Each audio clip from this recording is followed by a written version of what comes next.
It's a dirty word, one we don't want to hear, especially if it involves our residents. Ignoring abuse will not make it go away. Abuse in nursing homes is a problem we must confront. When you hear the word abuse, do you think of disturbing images, yelling, or physical violence?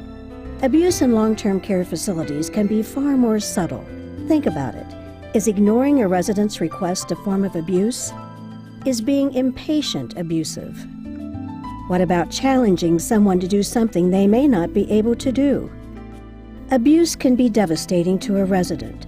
Falls, weight loss, depression. How can it happen in our facilities? There are many causes. Stress sits atop the list. We know this can be a difficult job. It's natural to feel impatient and frustrated. It may even be tempting to act on that frustration.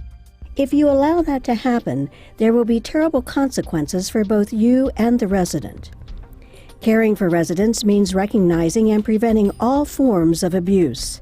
Protecting residents is the single most important part of our job. What can we do to keep residents out of harm's way? First, see the world through their eyes. Many residents living here experience an abrupt change when they have to leave their homes. Once able to do everything for themselves, they are now forced to ask for help with simple everyday tasks, like using the bathroom or tying their shoes. It can be difficult or embarrassing for a resident to have to ask for help with these daily activities. In addition, some residents are physically or cognitively impaired, increasing their dependence on you. We must respond professionally to their needs, because care is not just assistance, it's caring.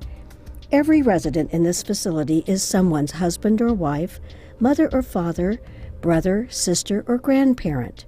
That's why we treat each and every one as we would our own family members. How you respond can be the difference between caring and abuse. In this video, we will examine all aspects of resident abuse. We will help you understand what abuse is, identify risk factors that can increase the likelihood of abuse, distinguish types of abuse, and learn how to report abuse. The statistics are shocking. Of the over 2.6 million who live in long-term care facilities, 44% have been abused in some way. That's more than 1 million people. 38% have seen another resident being abused. A startling 81% of caregivers witnessed abuse being committed. And most disturbing of all, over 1,500 of the reported abuse cases resulted in death or serious injury for the resident. These statistics merely scratch the surface. For every reported case of abuse, 5 more go unreported. Why don't residents report abuse? One reason is that they may be afraid that telling someone about abuse will only anger the abuser and make it worse. Mr. Winfield, how did you get that bruise? I stumbled against a chair. It's nothing.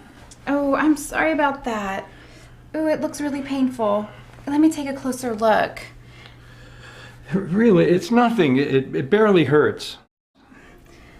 Mr. Winfield, that must hurt a little, though. Look, what can I do to help make sure this doesn't happen? I already told you, I stumbled. Other times, residents may be unable to report abusive behavior because of physical or mental limitations. You can be their voice. Make sure that no instance of abuse goes unreported.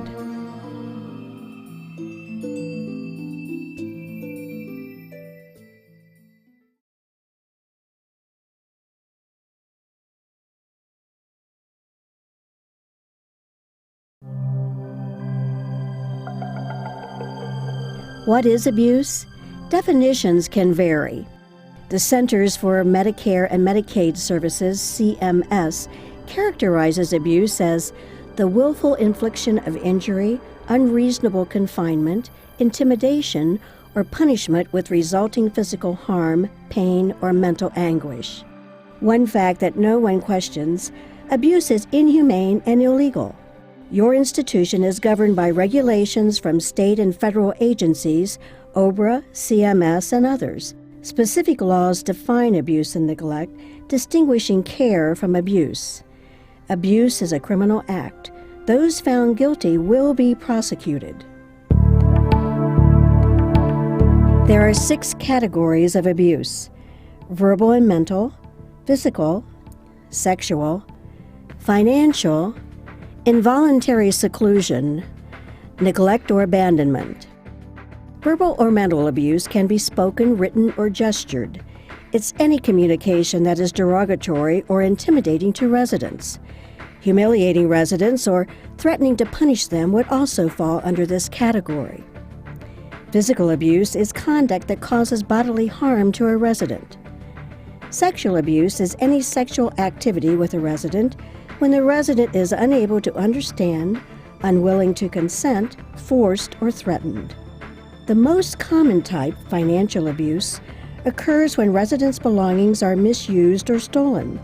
This includes borrowing something from a resident without permission. One of the least discussed types of abuse, involuntary seclusion, occurs when a resident is separated from other residents or confined to their room against their will. The last kind of abuse, neglect or abandonment, takes place when residents or their requests are ignored. Any one of these 6 types of abuse can be triggered by stress. Managing stress can help prevent an unwanted outcome. How do we do that? First, take a deep breath. Come in. Well, it's about time. I always have to wait on you. You gonna stand there or you gonna help me? I apologize, Mrs. Garrity. I'm here to help you now. I want my wrap, I want my walker, and I want to go down to the community room with everybody else, and I want to go now. Specific warning signs can mark each type of abuse. Some signs of verbal or mental abuse could include changes in behavior, such as a resident being upset, agitated, or wanting to be isolated from others. Signs of physical or sexual abuse can range from obvious wounds, cuts, and bruises, to sudden changes in weight or behavior, such as being abnormally clingy or dependent, or appearing uncomfortable around a particular caregiver. Recurrent infections or trauma to the genital area, or any other unexplained change in medical condition. Look for a pattern of physical abuse, such as repeated unusual injuries. Some signs of financial abuse could be sudden changes in a resident's financial condition, missing money, unpaid bills, missing clothes, and other belongings. Consider the possibility of involuntary seclusion if you don't see a resident at events that he or she normally attends. Has anyone seen John? He's missed bingo twice in the last week. Maybe he isn't feeling well. I saw him a few days ago at lunch and he was just moping around. That's odd. I wonder why he isn't here. Neglect is a widely overlooked form of abuse. Some potential signs are dehydration, malnutrition, pressure sores, poor personal hygiene, a resident begging for food, unsanitary and unclean conditions, or obviously soiled clothing. Keep your eyes open for any of these 6 types of abuse and their warning signs.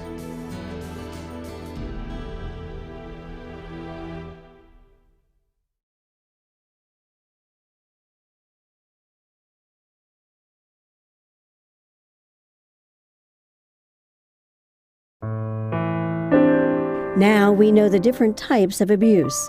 Let's consider risk factors that can help you identify instances and, more importantly, to prevent it. Risk factors are conditions, signs, and circumstances that have been associated with abusive behavior. Observing a risk factor may serve as a warning that a resident may be at risk. Consider these risk factors: mental illness, drug or alcohol use, chronic physical illness, job burnout, habitual lateness or absence from work, repeated workplace infractions, negative attitude towards the elderly and disabled, family problems, a history of violent behavior, financial problems, poor training, personal stress.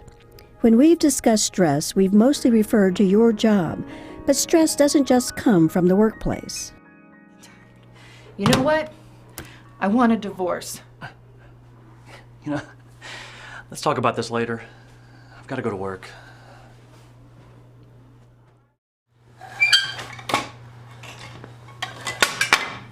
All right, come on, Mr. Fowler. Come on, can't you move any faster than that? I'm trying, my leg hurts. Come on. Ow! Don't push me. Just as some people are more likely to be abusive, certain residents are more at risk. Although any resident can be a potential victim of abuse, physically or mentally impaired residents are far more vulnerable. When caring for these residents, the simplest of tasks can become complex, taking more time and effort than normal and increasing your stress. Maintain a consistent routine and rhythm in your care. If a resident resists care, step back and try again later. I don't know you. That's okay, Mrs. Williamson. I'm here to help get you to lunch. I don't know you. I want my usual girl. That's me, Mrs. Williamson. I want the girl who usually helps me. Okay, Mrs. Williamson, I'll get her for you.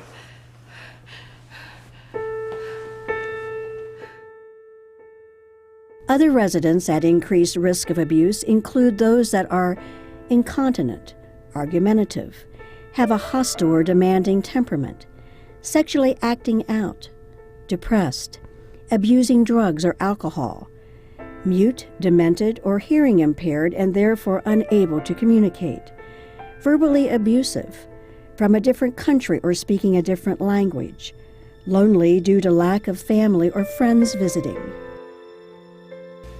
I like it when you come to see me. No one ever comes to visit.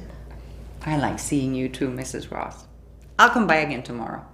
Thank you. Sometimes I feel so alone.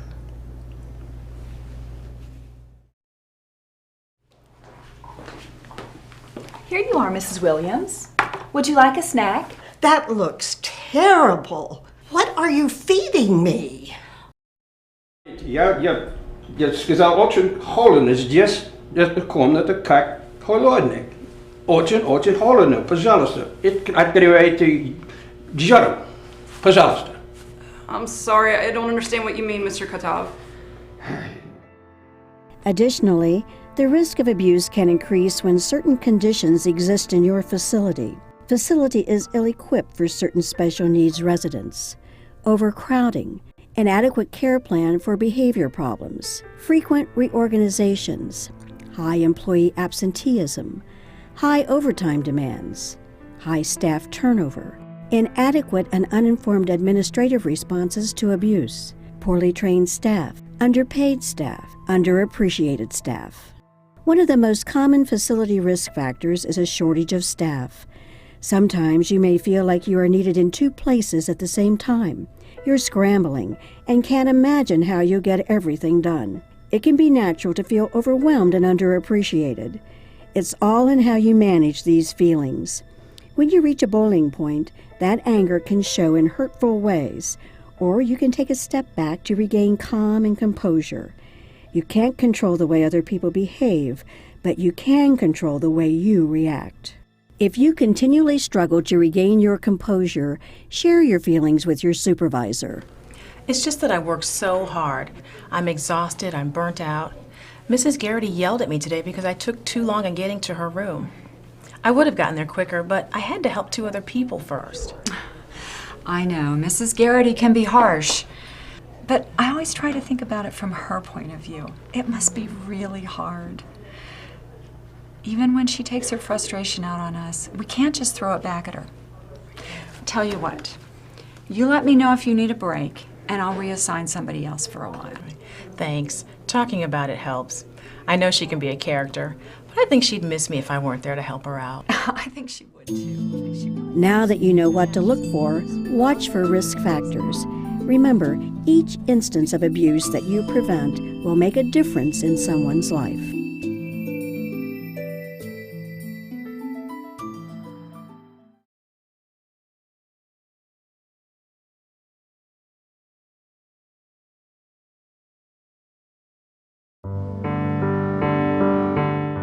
We now understand what abuse is and have identified the risk factors that contribute to it. What do we do when we suspect abuse is taking place?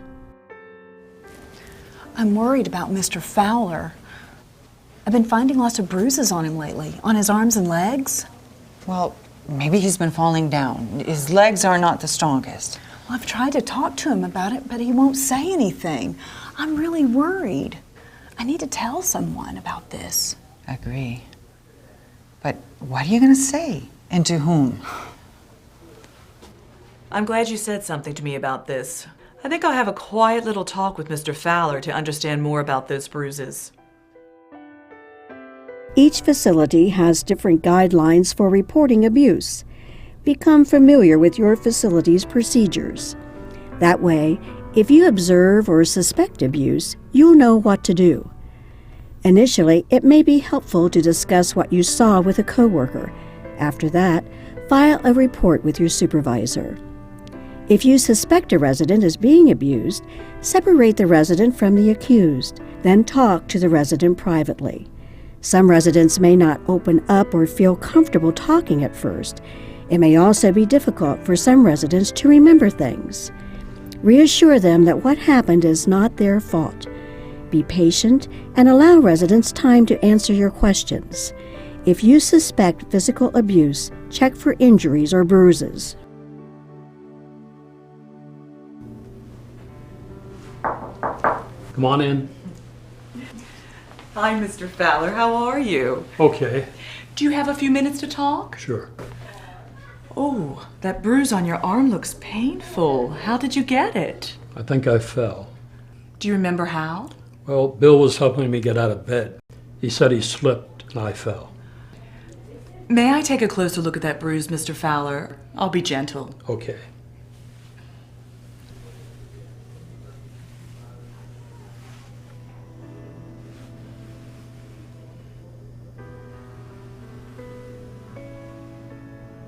If the victim is cognitively impaired, it may be difficult to get information about what has taken place.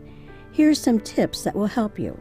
Help resident remain focused and attentive. If resident tires during interview, give time to rest and finish interview later.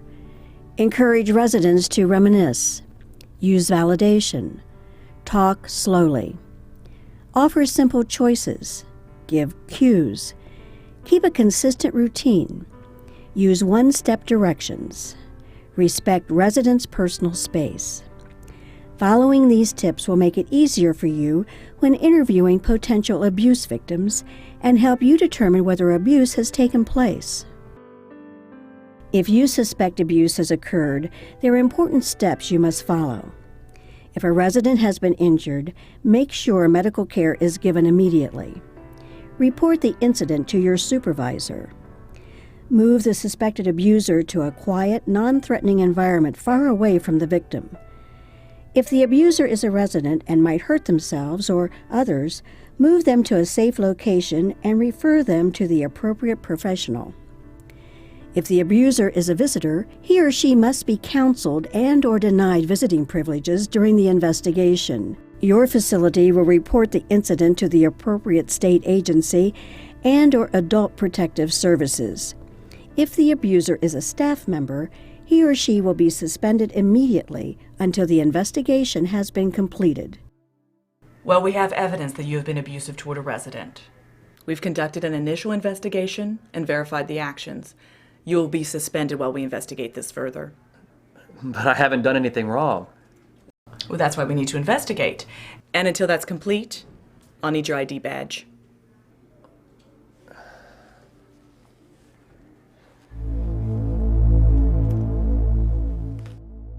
Charges of abuse are serious and demand clear evidence. What you observe plays a critical role in the investigative process. Document everything you see and hear. Make sure your supervisor understands your interview with the resident and how they responded. Then discuss how you can prevent the abuse from happening again. If your facility has an abuse prevention coordinator, cooperate fully in that investigation. Consider the resident's point of view. Abuse can be traumatic. You are on the front lines of care. You play a crucial and necessary role in reporting abuse. They depend on you, and you can't let them down.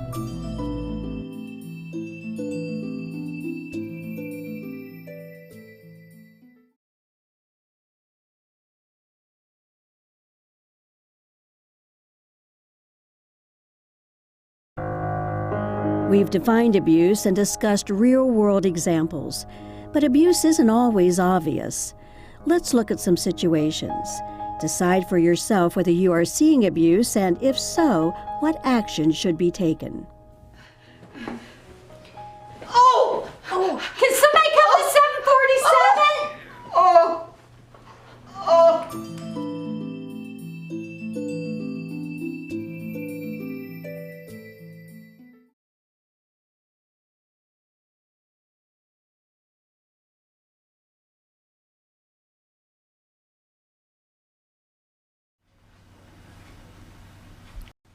Just a little more. I'm trying to increase your range of motion. You have to work through this. That really hurts. If we don't increase your range of motion, your shoulder's going to freeze.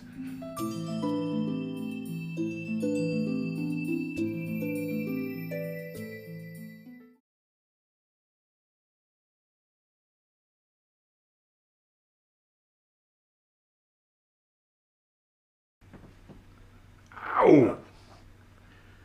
Hey, that hurts. I know, Mr. Garrick. It hurts because your range of motion is limited, and stretching helps. But if it hurts too much, we'll stop for today. Well, let's take a break, and I'll try it again. Okay.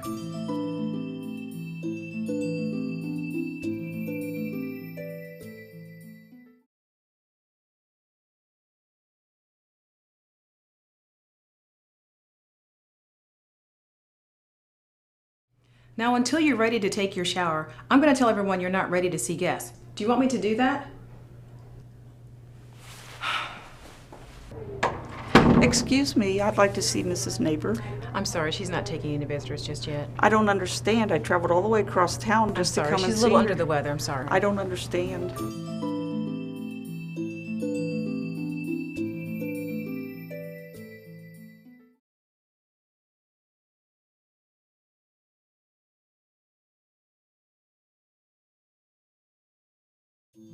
Let's summarize what we've learned. First, how do we identify abuse and risk factors that can help you prevent it? Watch for different types of abuse. Abuse may not always be obvious, but we've presented some predictable warning signs that might help you. Keep your eyes open for potential risk factors that may lead to abuse. Take proper preventative measures as needed. Make sure you know your facility's procedures for reporting abuse. Always keep a written record of everything. Certain behavior can be abusive. Inappropriate or derogatory language, ignoring resident needs. This is not an easy job, but the care you provide has a direct impact on the quality of living for your residents.